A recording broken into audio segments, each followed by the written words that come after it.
Young హీరోలందరికీ ఆ బ్యూటీనే కావాలా? Sudden star అవతారం ఎత్తిన మేడం తెలుగులో డేట్స్ ఇవ్వలేనంత బిజీగా మారిపోయిందా? కెరీర్ స్టార్టింగ్ లోనే రిస్క్ చేయబోతోందా? ఇంతకు ఎవరా బ్యూటీ? కాల్ షీట్స్ కేటాయించలేకపోతున్న ప్రాజెక్ట్ ఏంటి?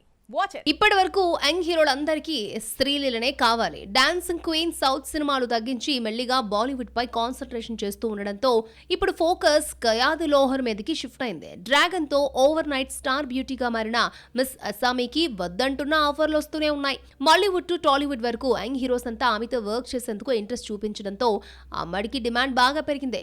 దీంతో కొన్నిసార్లు కాల్ షీట్స్ అడ్జస్ట్ చేయలేకపోతోంది కయాద్. ఫిల్మ్ ఇండస్ట్రీపై సెటైరికల్ మూవీగా రాబోతోంది ఫంకీ. విశ్వక్ సేన్ దర్శకుడిగా కనిపించబోతున్నాడు. జాతిరత్నాలు ఫేమ్ అనుదీప్ దర్శకుడు.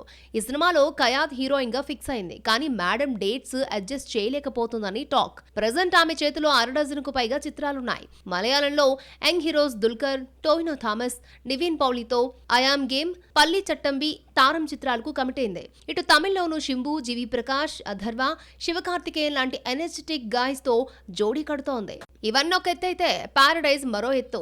హై ఆక్టేన్ మూవీగా తెరకెక్కుతున్న పారడైజ్ లో కయాద్ లోహర్ ను ఫిక్స్ చేసినట్లు సమాచారం. మునుపెన్నడూ చూడని నానిని ఇందులో చూపించబోతున్నాడు శ్రీకాంత్ ఓదెలా.